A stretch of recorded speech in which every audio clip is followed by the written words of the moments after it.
Danke patako nós viaja mais dembo programa dominical Alcaso. Para nós é um prazer seguro drenta dembo hogar nang e a trove que o tema nang hopi viaja quizás nos pode chamar controversial. Pero o motivo para Kiko também que o tema específico que nós trata ave, não somente quizás para sobre um rechazo de nossa comunidade para o que está o tema que nós lo trata, pero seguro nós tem problema nang cultural e nós tem problema nang de tabu rond de tema importante aqui. Nós saco ora que nós terceiro quizás para adiante, você vai bisa a trove, pero em verdade a invitação está queda extendida para queda conosco. É hora aqui e sim a conhecer, for de ângulo de experto de lei, que precisamente a serve para 33 anos largo para o que está serviço policial, para 33 anos largo na América e que agora que está pertenece a uma organização que se chama Law Enforcement Against Prohibition. Me quero introduzir meus dois invitados. Em primeiro lugar, meu bom amigo, nós temos aqui Rudy Lampe, e também Law Enforcement Against Prohibition, Executive Director Neil Franklyn. Neil, I appreciate you being with us today. I know on the 31st of May, you was in a conference at the Holiday Inn with Mind Your Eye, how addiction affects not only the business life, but the entire community. And you were busy also with a lecture at the University of Aruba on this same subject. And you met today, not Sunday, but you met Wednesday last week with Parliament. Rudy Lampe, everybody knows my guest, Rudy Lampe. Sure, you're the one we want to introduce. Give us a little of your experience, of your life, Neil, what you've been busy with through all these years. Sure, I've got 3 decades of law enforcement experience, 33 years in the state of Maryland back in the U.S. And the beginning of my career was with the Maryland State Police. And I started that career as an undercover investigator, investigating drug crimes in the Washington, D.C. area. And I made many, many arrests for people selling drugs, for people using drugs, you know, in an effort to find out who their suppliers were and then break the chain. Break the chain. We give the title to the person at the top. We call them a kingpin. And that's who we were initially trying to find and go after. But in that process, we arrested many, many low-level people who most were addicted to these drugs, who were suffering from health issues and addiction. But that's the casualty of war, and that's what it was, of drug war. And you know, I thought that I was doing the right thing. The reason I became a police officer was to improve public safety in my communities, and that's what I thought we were doing. I then became a commander of multi-task forces, and I had hundreds of police officers working for me, now making thousands of these arrests. You know, but we realized that we weren't being very effective in reducing crime, disease, death, and addiction from these drugs. We didn't see any success other than putting more and more people in prison. So we had a very brilliant idea. Instead of trying to focus so much on the kingpin, let's go after the demand side. Let's arrest more people who are using, not realizing we were arresting more people who were suffering from the illness of addiction. And we were putting more people into prison who returned to us in worse condition than when we put them in prison. Mm-hmm. If they weren't a member of a gang, they returned to us as a member of a gang. And they committed more crimes within our communities. We didn't deal with this as a health issue primarily. We dealt with it as one of criminal justice.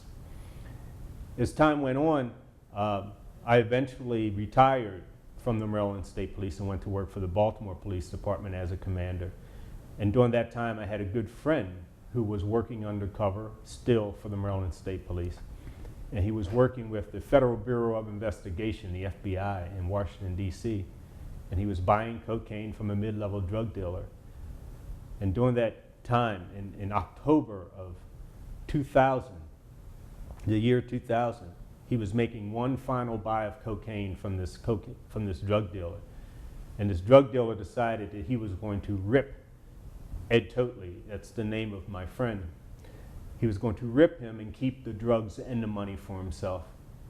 And he figured in order for him to do that, he would have to kill my friend. And he shot him at point blank range during the drug deal and killed him.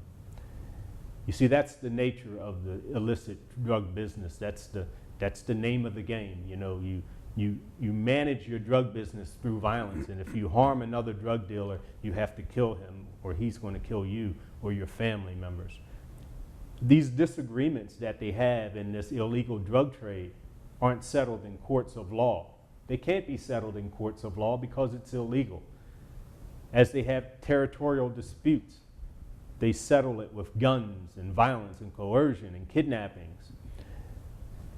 And that's what we had begun to realize. That's what I had begun to realize when my friend was killed and some other police officers. I then went onto the internet and I found the beginning of this organization. I'm not the founder of Law Enforcement Against Prohibition, but there were 5 police officers who started that organization in the year 2002.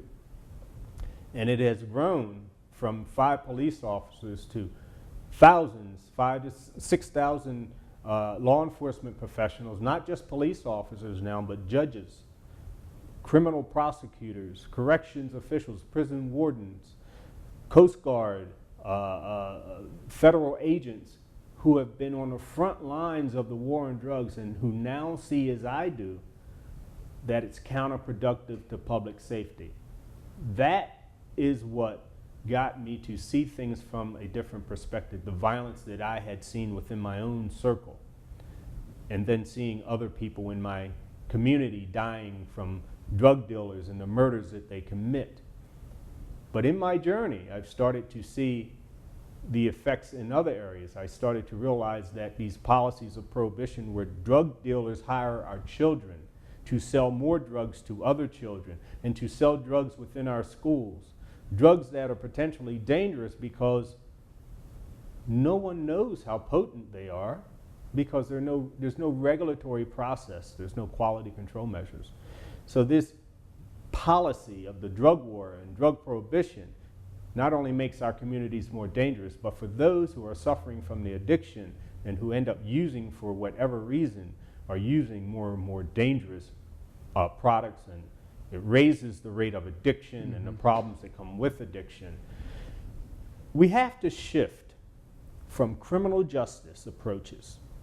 We have to shift to one of health and education, and we can begin to have the same success that we have in the United States with reducing tobacco consumption. Through teaching, through education and treatment, we have reduced tobacco consumption by about 40% over the past couple of decades, and we haven't sent anyone to prison.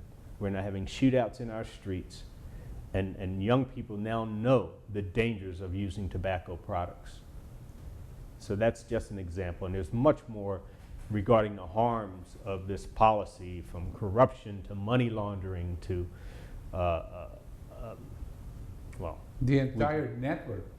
Yes. I can feel in you, Neil, that you can just keep on talking and explaining, and it's going to be a never-ending, exposition what you're giving here. Yes. I would like to ask Rudy, tabay tayo ng papiamento, nós tahaya perspectiva de persona 33 años de law enforcement na América, guiando uma organização Law Enforcement Against Prohibition, onde começou 5 polícias no ano 2002, e agora que tem mais de 6,000 entre jueces, cultura, gente na Kutabini, for o campo de autoridade.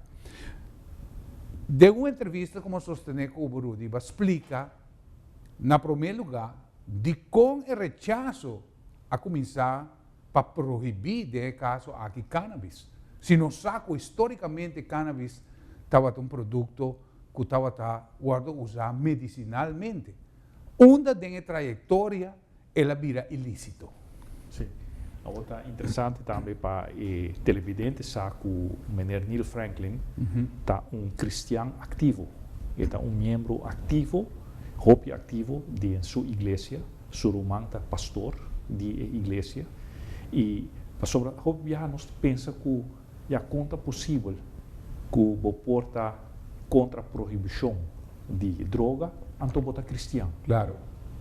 E nós estamos duvidando que proibição nunca vai funcionar. Ora que Deus mesmo proibir a Apple, nem para isso, em funcionar. Exato. Que mesmo que a política de proibição está aceita o que está sendo questionado aqui não. Neil mesmo bisa toda hora é nota pro marihuana, é nota pro nenhuma droga, é nota pro uso de nenhuma droga. Esse aí não é tópico. Não, é pro regulação. Exato. Para sobre que no momento aqui para contestar a pergunta sem anos passar nenhuma droga não aqui está ilegal tá no século XX não havia ilegal e nós decidimos agora de entregar de visa e cartel não e criminal não a bolsa manejar a indústria aqui para nós promete que seja está legal. Depois nós decidimos a máfia manejar isso para nós. Então, essa é a pergunta agora que nós queremos seguir que a máfia está manejar o produto aqui, independente se você está de acordo ou não com marihuana, não está aceita isso. Se marihuana está malo ou está bom, você quer tudo droga tem sua parte negativa. Cafeína, tudo isso não, tudo é droga. Pero isso nós também seguir que queda ilegal que mende mão de criminal não, ou nós também saquear de mão de criminal não e lá o governo e ainda um businessman responsável manejar isso aqui para nós.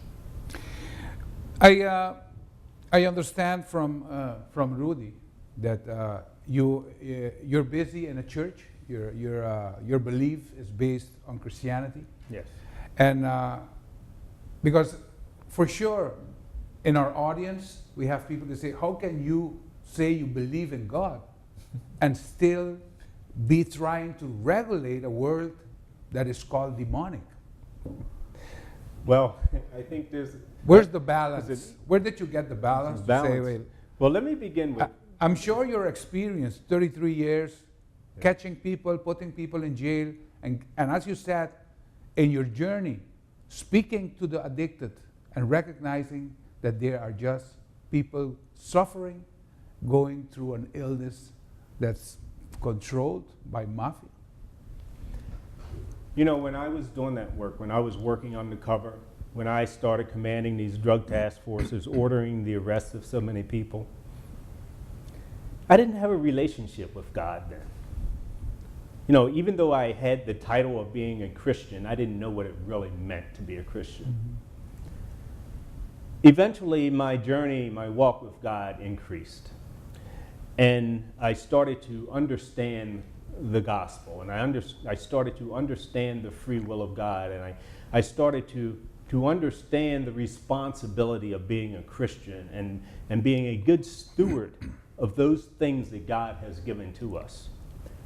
And what I do now, I begin to realize, well, what I do now is my ministry. As my sight improved with God, my sight improved in the things that I was doing here. Here's some examples. In the United States, we are number one in many things. We have also become number one in imprisoning people. That is because of the drug war. Most of the people that we put in prison are in prison for non-violent drug offenses. Users, addiction, those who are addicted, selling drugs to support their addiction. They sell drugs to get money for their addiction so that they don't have to rob you, break into your home, steal your car or from your car. Yet, I was in a place of putting all of these people in prison because they're addicted to a drug. And I ask myself, and I ask as I pray to God, is this something that you would approve of? I know for a fact from reading the gospel, my relationship with God, that God doesn't approve of such a thing. Christ does not approve of the manner in which we put people in prison for dealing with an illness of addiction. And it goes beyond that. To be supporting a policy that on a global scale inflicts more pain to the families in Central America, in the United States, in South America, all around the globe, in Africa, trafficking routes of these drugs, the power and control that this policy has given these criminals, the cartels, who inflict more pain and harm on families and cultures than anything else. More people have died in this war on drugs, probably than all the major wars combined. Is that morally right to support that policy? No. Is it morally right to imprison so many people? No. What our responsibility is as Christians is to teach our kids and others to be good stewards of what God has given us. And God has made everything about us, all the plants, all the living creatures. I don't think that God would put a plant, for instance, like marijuana on this planet that would harm us. Where it can be harmful is the environment that we create for using it. What could be harmful are the conditions that we put in place, what we teach our children about it. There is I'm learning now, I didn't know then, that there is a responsible use for cannabis. I'm learning now that there is a responsible use for coca. And we have to continue to learn and to teach each other. I know for certain that this is my ministry to do this work. That God put me in a place of 33 years of law enforcement, primarily enforcing drug laws. Yes, I commanded training academies and many people, but most of my work was in drug enforcement, and I believe that was for a reason. It was for me to experience those atrocities and then now do the work of ending these policies that are devastating our families around the globe. Well, that's what's really life is all about, Neil. Getting to a certain age and accumulating all this experience and putting it to practice the way you're doing it. Well, I'm sure we're going to have more questions for you, especially in the area of culture and in the area of taboo.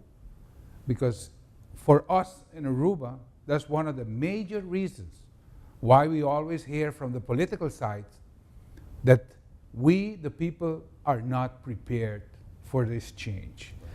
Todos estão conosco, nós estamos tratando o tema aqui, seguro, com Neil Franklyn, que estava em law enforcement para 33 anos largo, e agora que está diretor de Law Enforcement Against Prohibition, uma organização que começou com 5 polícias, e agora que tem alrededor de 6,000 pessoas, que está incluí jueces e autoridades de entender o front de lo que estava a batalha contra drogadicción, narcotráfico en general. Nos tem várias perguntas, mas según nós vamos explorar essa aqui, vai ser aqui nós mesmos por compreender tique mais por de ângulo que nós vamos escutar, por de tanto Neil e também por de Rudy. Então, não vai ler, nós vamos mesmo. Nós seguimos que tema que nós estamos tratando, seguro, está o que está educação around de lo que está drogadicción, diferentes tipos de droga que nós temos na Aruba, para nós poner assim aqui. Aruba praticamente a nós, geograficamente, e nós está em uma posição de hub, onde o tráfico de droga está passa dentro de nosso país na diferentes destinos. Me quero perguntar, Rudy, seguro, politicamente, você trata de 13 temas aqui, por o qual seguro o povo a rechazar. Nós por aí, por o ângulo de governo, onde com mais de uma ocasião, por de parte do governo, também que nós na Aruba, nós não está preparado ainda para por aceitar cambio. E PC não sofre a consequência não agora aqui, por exemplo, o caso lamentável, se trata de caso de overdoses, mostra exatamente o fracasso de política atual. Onde que está passando no momento na política atual, o criminal não está vira puxas de muita na escola. E tá na escola, vou por aí droga compra. Mucha por aí mais fácil mesmo na Aruba, jovem por aí droga compra. Qualquer droga. E não sabe aqui que compra. Nós como maior, Rudy, então, nós está querendo que nos una na casa, quizás, tem hack onde não, que está protegendo. Ou quizás, para hecho, que o negócio de droga aqui está sendo internacionalizar, se me puse palavra, e praticamente nós temos uma exposição contínua, onde nós unam agora expondo droga. Não, o problema está com nossa lei de mão criminal. Criminal não está handle o assunto aqui para nós. E criminal não está worry se o produto que não está vende, se tem veneno tão potente que por mata jovem, não está worry. A única coisa que não está worry é ganhar placa. Então, esse é o sistema que nós temos agora aqui. Então, percebo que há caso trágico de overdoses, para sobra, nós não apoiamos a indústria aqui de mão de gente responsável, de governo responsável, que também com regra, que controlar a qualidade, que você exatamente, nós podemos, exemplo aqui, mucha, ou jovem, e tem acesso a álcool agora aqui, pero exatamente a diferença entre cerveja e whisky. Passou a escrever label, tanto por cento de álcool de whisky, tanto por cento de álcool de cerveja. E sabe exatamente, tinha informação aí, para sobre controlar, está legal. Aunque porta é menor de idade, mas tinha informação aí. No momento não aqui, hora que não vai para outra droga ilegal, não tinha informação. Não sabe que não está raia, não sabe que não está compra, não sabe que não está puxa de na boca. Então, bota raia é hora é resultado trágico de overdoses. Portanto, Nilpo explica com na Denver, hora que não legalizar, que agora que a rate de overdoses abaixa drasticamente. Que mesmo que saque foi mão de criminal, eta vira política hope mais safe para nossa saúde, para a saúde de nós jovens e de nós muitos para proteger melhor nossa comunidade. Neil, you just explained in the process of your learning, starting as a law enforcement, putting people behind bars, identifying them as subjects that had to be just locked up, and feeling somewhere, having the sense of feeling that you were doing the right thing. Sure did. So, however, in your journey, you have changed your perspective of how you are looking at this problem. And I want to put you in the position that many people here in Aruba, the position they actually are in at the moment, is just by associating their thoughts with cannabis or any other drugs is something unacceptable. I can understand that for maybe decades, we know the effects of the drugs. We know how people really change in a way, in a negative way, and people tend to disassociate or not to be part of that. How would you explain to viewers that are with us in the program at the moment how to change this perspective? What changed yours? The policies that I was enforcing put me in a position not to see these people as people. You were doing your job. It was doing my job. The culture of policing was one of good guys and bad guys. That's it. Good and evil. We always had to have someone to fight. You see, because you can't have a war on drugs. I can't have a war on this cup or the water that's in this cup because it just is. It just sits there. You can only have a war against people. So it put us in a war of fighting people. And who was our enemy? So you got to have an enemy. The enemy was these people that use drugs. And we were able to, again, see them as just Objects. Let me be real about this, because we used to call them scum. You know, we used to call them trash, dirt balls. We had many, many names for them. And by putting such a title on someone, you can then treat them differently, Right. and not feel bad about it. Again, you know, I during this time, I wasn't in a relationship with God. Okay, and I was doing my job, as you said. But in a relationship with God, in a true relationship with God, you begin to see people through the same eyes of God. And what does God say? That we all are good. We are lovely. He has nothing but good words to describe his children. And we are all his children. So you begin to see people differently. You begin to see them as good and as lovely. Just the problem is they've encountered circumstances that we have not. Those circumstances of addiction.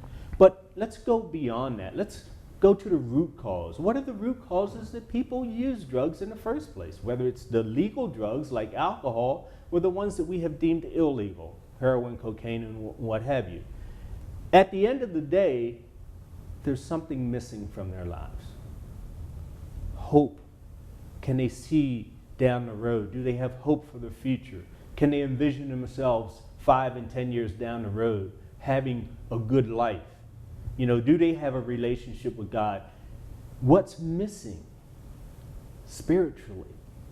Is something missing? What are they dealing with in the home? What are they dealing with at work? What are the challenges that they have? Do we really ever sit down and have conversations with these people to find out what's going on? No, because we see them as something other than people. So as a Christian, you should first see them as God sees them, as good, loving people. And it is the circumstances that move them into these dark places. And again, you know, there are more things that are legal in this world that will harm us than things that we have deemed illegal. By far. But you know, Neil, just to get into your exposition, we as humans, we see punishment as part of life, and we accept punishment.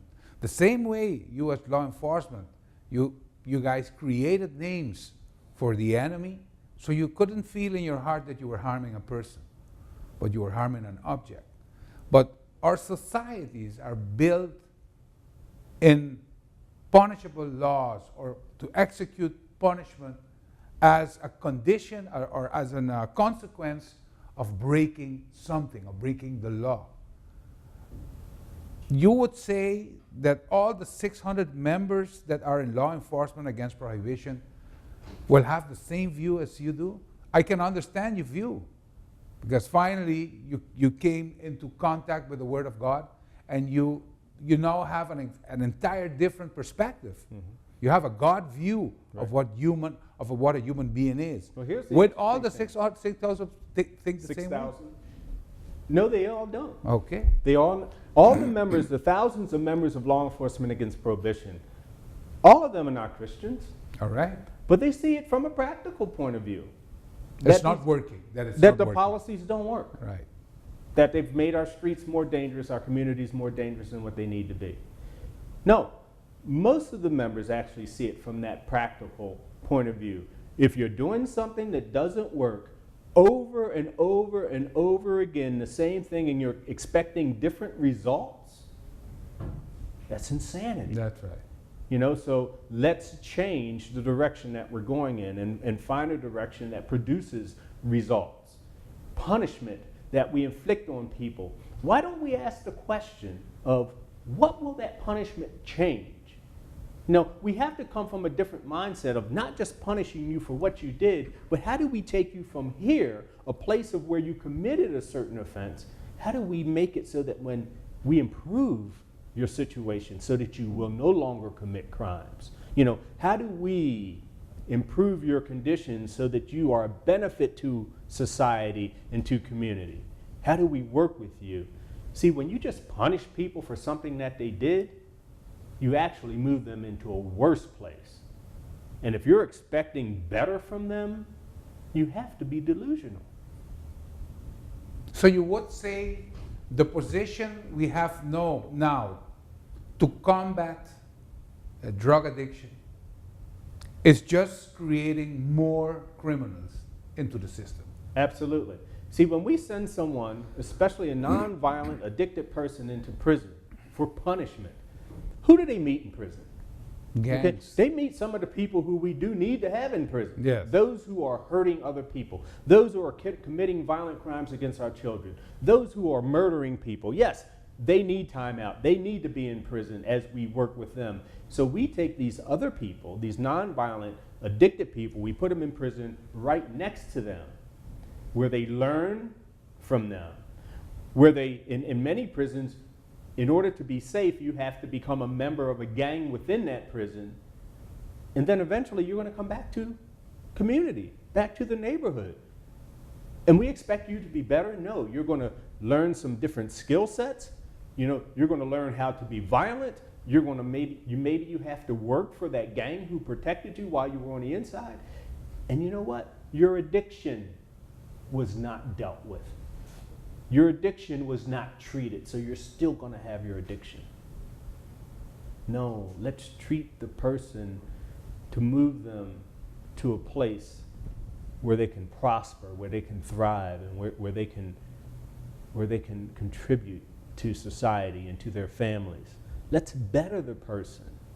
I know it's hard for many people, to conceive this, but I'm telling you something. If you're a Christian, that's your responsibility. That's correct. Rudy, nós estamos mirando ponto interessante com o Nilta poner sobre realmente também de uma pessoa que atraja den law enforcement, que atraja como polícia, que estava bem a cera e gênero. Que bota querer outro terreno, não, que quizás ainda nós temos que abrir, para que nós conscientizar, nosso povo, Aruba, que realmente nós temos que começar a mirar droga, ou conta atender com droga de maneira diferente. Well, política atual que nós temos, nós que seguir com ele, até agora aqui, se boa, cada vez tem mais o que nós chamamos em palavra da terrível cholas, ribacaia. Cada vez está mais adicto na abundante ribacaia. E cada vez está mais young. Cada vez tem mais droga, e droga peligroso ribacaia, que por mata nós muchanan e nós jovens. Cada vez tem mais corrupção dentro da polícia, dentro da aduana, dentro da política, dentro do aparato de justiça, que está um problema para nosso sistema democrático. Cada vez bota mira que o que está é uma que sofre de adicção, não está guardo atender, o centro que nós temos para atender na adicto, o resultado está minimal. Cada vez está cai back e na nota haja ajudança. Pensemos que apunta nos pueblos. Porque sigue com a política aqui, porque sigue assim aqui com o resultado aqui, um resultado que está roupa negativo. E Rudy, um aspecto que seguro tem notícia esse semana aqui, está sali publicado em Coranta na Holanda, tomando a região de Limburg só, o que está a representar o negócio de cannabis na região de Limburg só, na calcular que está 512 milhões de euros. Sim. Então, simplesmente, lagar de mundo de ilegalidade. Imaginamos a nós na Aruba, se nós por sacar benefício econômico depois de saque mês, com ele portar. Na nível mundial, a política atual está a entregar 320 bilhões de dólares na criminal. Para não conseguir fazer a atividade criminal, conseguir comprar arma, conseguir fazer dano na nossa muchanan. Que a política atual que nós temos na Aruba está a favor de criminal. Nós está financiar criminal. Nós está mandando dólares Colômbia para criminal seguir com a atividade criminal. Nós que seguir então nós chamamos nós mesmos cristianos, nós está apoiar criminal ou nós está bisa Aruba agora que tem um problema financeiro sério, se nós, como governo, toma controle da indústria e milhões ainda vai Colômbia, não queda Aruba. Nós protege a indústria aí. Aqui na Colorado, cada luna, não tem um turnover de $14 milhões. Para luna. E promê luna não aqui que não tem. Sim. Você aqui que nós lo por assim, e agora é placa e nós por invertir para em verdade trata nos adictos não, para educar nos povo, educar nos muito não, que bota viva de um mundo que tem droga. Então agora é bota agora sinha compatível com ele, porque agora que nem sequer nós tem bom política educativa, programa de educação para nós jovens, para nós muito não, compatível com o mundo aqui de droga. Que men dentro da Colorado promê luna não, cria mais de 10.000 trabalhos, cupo de trabalho, mais de 10.000, em promê luna não, somente na Colorado. E está virando multi-billion industry. Que men Aruba, se nós, se você nota simplesmente por o ponto de vista financeiro, logo por vista Aruba nós não por mês de boa aqui. Televidentes, bom programa Alcaso tratando o tema em verdade controversial. Vamos abandonar o nome que está, para somente seguro na casa, quizás botar sacudir a cabeça, de generar aqui na cabeça está bom. Provavelmente aceita o pensamento. Mas se é propósito do programa, para em verdade nós quer ampliar a forma com nossa mira adicção, com nossa mira o negócio de narcotráfico, com nossa WAC. Quanto década aqui na Aruba nós não sofre, onde que nós junam, agora que recém, eu de bom amigo, está perdendo sua vida, nós não sabemos se overdose, mas por volta está uma droga que está sendo venenoso, que não está nem regular com a custa vida de jovem de apenas 17 anos. Uma tristeza grande para uma família. Quizás amanhã nós temos que chegar a um ponto onde com a regulação aqui, quizás vai controlar uma situação assim aqui. Nós temos várias perguntas e nós também seguimos para arriba o que está. O benefício econômico que já acaba merca está experienciando. Arriba é tópico aqui. Senta no baile, você vai começar. Nós também que pues, no mundo, o que está em perspectiva, conta mira o negócio de droga, como está cambiando. Sul-América é o primeiro país para depenalizar, para descriminalizar. Cannabis está Uruguai. Já Uruguai está planificando arriba a entrada com o negócio aqui também ficar para o país Uruguai. E está trata aqui de um país e também de uma pessoa com idade avançada como presidente. Hasta nós podemos com uma pessoa, quizás, portar como opinião comum com uma pessoa que tinha sido tanto anos por anos um mês envolvida em isso.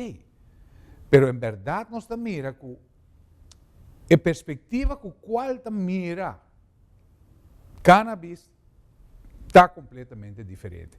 E assim nós que vai perguntar, Neil, we see the trend in the U.S. legalizing has become a norm. I know there's a state that's completely legalized, others are accepting only medicinal marijuana, but we know that it's a multi-billion business that is just handed over to the criminals, just to differentiate between the good guys and the bad guys.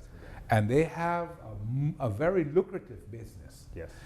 While there's so many states, only if you look at Detroit, that's a state that's completely bankrupt. What if they ever start growing marijuana in Detroit? How can they help those communities? Just give it an example. What passes through these changes, even the president of the US, Barack Obama, has a different view of cannabis. And I mean, if we just go 10 years ago, it was completely different. Yeah. We see a totally different world is developing right in front of our eyes. But pass us through the U.S. especially. Well, if we go back a few years in the U.S., well, let me just say, real quick, in the 1970s, there was an effort made in the United States to legalize cannabis. But back then, the major group that was behind this effort to legalize cannabis were those who were using cannabis. Okay, this was when President Jimmy Carter was in office. And many people thought it would pass, but it didn't. And so the percentages kind of went down of those who approved legalization, but then they started to come back up over the years as we move forward to present time. The difference between the people who were advocating for the change in the 1970s and the people who are advocating for change now is that that group of people in the 70s, they were the people who cared about cannabis. Today, it's the people who care about cannabis. It's the people who don't care about cannabis. It's the people who hate cannabis, who are all advocating for change. You see, it's not about cannabis. It's enough. It's about the policy Right. that is destroying not just our country, but other countries. It's about a policy that not only was dead on arrival, which has failed to produce any positive results. It's about a policy that's actually counterproductive to positive results, such as public safety. You mentioned the money. Globally, the entire drug trade produces $322 billion for organized crime and the cartels. That's all illicit drugs. Of that, according to the United Nations, 40 to 60% of that $322 billion comes from marijuana sales. Why? This is what the people are beginning to realize. Why in the world would we want to create conditions that we have that give that much money to organized crime and the cartels and our neighborhood gangs? What is helping to move this change in this policy is the change in communicating information. In the past, newspapers and TV had control over what the people learned, information, the information highway. Today, social media, the internet, has put at the fingertips of everyone information to learn. That's what our organization does. We teach people, we educate people regarding the data, regarding how problematic this policy is and that there's a dire need to move forward. The people of Colorado 2 years ago voted in 2012 to end the prohibition of marijuana in that state. The governor was not behind it. But the people ruled, the people moved the policy. January 1st, the first few legal stores opened up. And what has happened since then?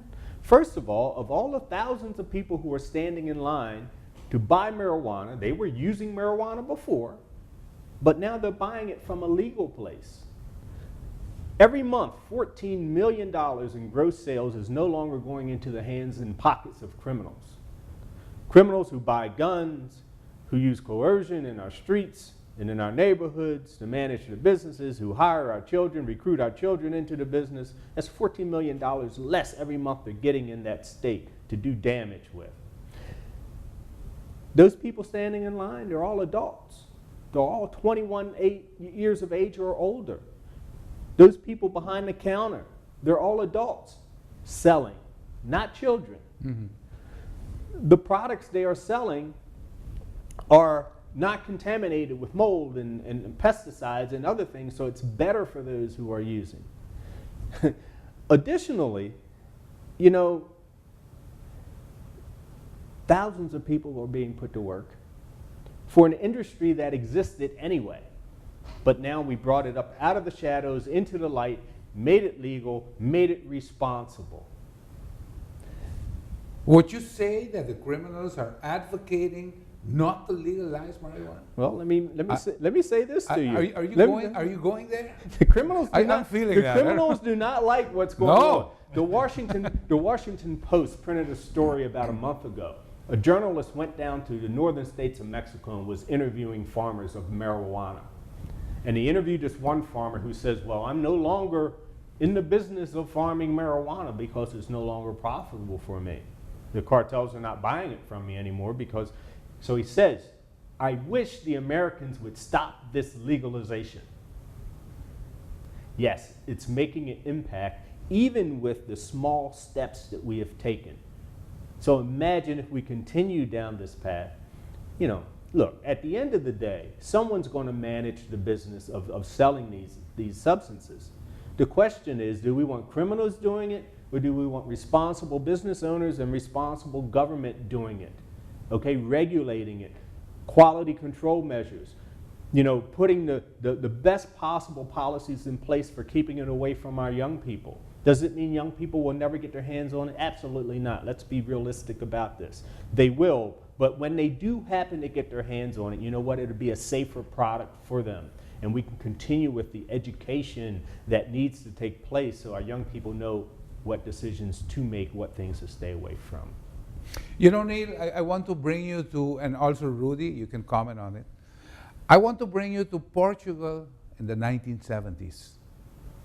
Heroin, addiction on heroin was destroying the country, Portugal.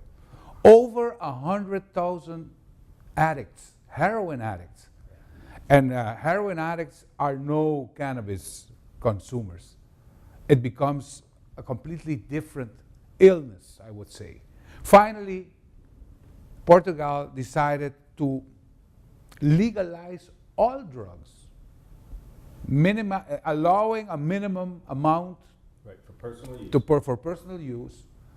And they saw after that how the entire society started healing, and the addiction start diminishing, and finally they have a country where they're controlling something.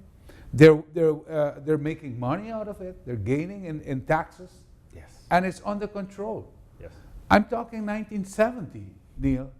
We have 40 years has passed by, and we still don't see the light. Yeah.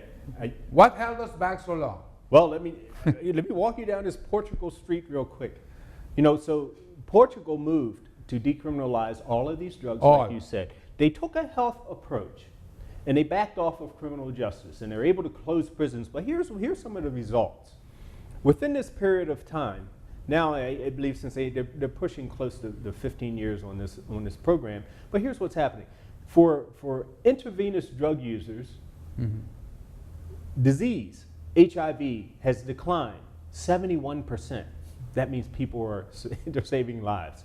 Let's talk about overdose deaths. They've had a 52% decline in overdose deaths. If we in the United States experience a 52% decline in overdose deaths, that would equate to about 5,000, if not more, lives every year from this. What else has happened? We're concerned about our young people, right? School-aged children have experienced a 22 to 25% decline in usage rates of middle school and high school children from this policy change. The police are no longer arresting people and putting them in prison, so the relationships between police and the community have improved. And now the police focus on serious crimes of violence, murder, rapes, crimes against our children, and the community love them for that focus. They're able to redirect their resources, their limited resources. As you said, financially, the country's in a better position. Health-wise, the country's in a better position. Addiction-wise, they're in a better position. And you know what? They only took a very small step. They still have an illicit marketplace in place, but I believe that's going to end soon too, as we realize the need to move forward with reform. Sim. Rudy, Bom, pensei muito contento com o Parlamento de Aruba, vice-presidente do Parlamento de Aruba, invitar Neil Franklyn para debater, para papia, over die tópico aqui. E me quer ser um início, é bom início para o que não nos necessita, o Parlamento atrás a lei.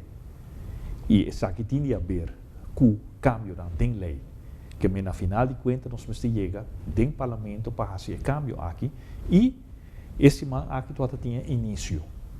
Para promover uma delegação do Parlamento a invitar pessoas aqui dentro, pessoas de Neil Franklyn, para discutir o cambio aqui que está tomando lugar já fora bastante tempo na Portugal, na Holanda e agora aqui rapidamente na América, na Uruguai e nós parlamentários não estamos sentindo que tem algo em não ku Aruba lo mester vai atender e pensei e promestap a worden toma a worden aqui diálogo papia erover é tabu maneira babisa a coisa quebra é tabu aqui dentro da nossa comunidade e dentro do parlamento. Rudy, toch, me quer hibabo toch Holanda, para so sakita tema que nós trata hopi de notícia, onde que Holanda tava quer a bambisa registrar tour e consumidor nacional holandês de cannabis. Não quer trabalhar lo que a gente chama weed pass, no abaidor, finalmente não está por de regular de outra forma. Pero o motivo para que Holanda quer fazer isso aqui, está para hecho com uma nota que é turismo consumidor. A lo menos aceita o que estava a apresentar de imprensa. No saco, for the hopi cafés na Holanda, havia uma crítica forte, mostrando que esse aqui não é caso. Com a por dilucidar esse aqui, com a pôr senso em situação aqui. Na primeiro lugar, Amsterdam a nenga de introduzir o weed pass. Para sobre economicamente ele está desastre para Amsterdam. Exato. Que mesmo já for de inancaba nos cinco bisa, não, tá trata aqui não com business wise para a economia de Amsterdam, para jobs na Amsterdam, se a seguir para bisa turista não mag de visitar coffee shops, então é desastre. Na outro lugar na fronteira, a resultar na introduzir o weed pass, ou não quer drugsturista, pero o que passa? A bolbe bem violência de bacaia, e gang na a bolbe take over caia para sobre o turista queda bem. É negócio seguir. E não está hasie ora e underground, claro. riba caia. Anto PC, hope de não, também aqui está o weed pass, só na bisa nós não quer violência de bacaia. Nós não quer é problema não antes nós não toda tem. Bang regular, laga não bem na safe place e não tem regra. Holanda já nota exemplo no mundo. Agora aqui está Colorado, Denver, Uruguai. E no mundo está exemplo que está mais leu que Holanda. Porque nós não temos que seguir aqui que está passando na Holanda. Pero toch nós estamos mirando uma modificação, uma tolerância para o cannabis, onde a Holanda comodamente assiste o tempo. O que está passando de maneira nele de apresentar, mundo a começa a cambiar, começa a mirar isso aqui diferente. Neil, where do you think we're finally going to get with this? Do you feel that we are advancing enormously on a monthly, yearly basis? You're feeling that this change, that law enforcement against prohibition, is the word getting out to the extent that we can see very shortly big changes to happen in the world? Yeah, I think in the big scheme of things, when you look at this in its totality, in the history, and from the times going back into the 70s when we were trying to start change, many of us in our organization thought that we were doing this for our children and our grandchildren, that we would never see significant change in this policy. But we are. And I think it's You guys saw it as a long shot. This is going to be a long shot. Well, at first we just thought it was going to take a lot of work. We're going to put in the hours, put in the work, and our children will benefit from the changes. But now what we're seeing is just such an increased momentum for education, and I think that's what's moving it. One of the main reasons I think it is our young people. Our young people see things differently than we do, and it's the amount of information there's out there. The information is available to them at their fingertips, and they know how to find out what is true on the internet and what is untrue on the internet. That's right. And they're very savvy with that, and young people today question everything. They just don't take it for granted that someone tells you this, that's the way it is. You see it on TV, that's the way it is. They know, they go research and they find their own answers and they say, no, that's wrong. Let me add to this. I just was in a convention where we went through digital marketing. Mm-hmm. And the difference only in 2012 and 2014, to make a decision, to get a decision in 2012, used to take 1 day, 24 hours before you take a decision. Right. That has moved now to 6 days. People are reading blogs. Yeah. YouTube is a tool, is a search engine to find so much information. So we know that this generation that's coming, it's taken a week, almost a week, for them to make a step and to take a decision. That is what digital marketing is all about. Of course, the convention was for marketing and sales, but it really shows a trend, how the people are reacting to information. Would you say then that this social media and the internet maybe has changed or has brought progress to the initiative idea that you guys had? Very much so, and this is one example. Our Facebook page for Law Enforcement Against Prohibition has well over 100,000 followers. And so when we put out the data, when we put out the facts about prison, about cost, about other things where we are failing or progressing, instantly these people get it, they share it with their followers, and on it goes, as they say, viral. It goes viral, yes. And so, yes, social media is the key to not just drug policy reform and change, but you're going to see it very instrumental as we go forward in other areas of our lives. Neil, an hour flew by. Yeah. Really. Thank you. I thank you very much, Neil, for coming and sharing with us. And I wish you all of the best luck to really get this idea out and that we can start seeing change in this. At least having the conversation. That's it. Natura está na casa, nós espera de pôr informado, onde que quizás nós contribuir para pôr o é problema sério aqui, for de uma perspectiva diferente. Nós espera que sim. Nós extendemos a invitação para outro programa de Alcaso, outro semana. Danke para mira e danke para escuta. Tem outra oportunidade. Que Deus quer.